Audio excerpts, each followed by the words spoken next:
Be informed. Be alert. The information you need to know about COVID-19 vaccine. Right here, right now, on The Vax.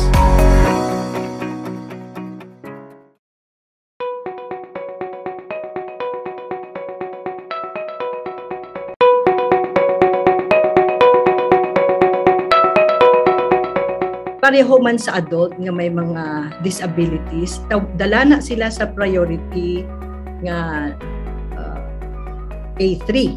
Diba? Ang first naton ang mga healthcare workers, A1, A2 ang mga senior citizen, ang A3 persons with comorbidities or disabilities. Dala na sila. So whether adult ka or bata ka, kinahanglan mong gihapon ang vaccination kag dala ikaw sa priority. Sa third priority ikaw in terms of kung sino uunahan nga bakuna.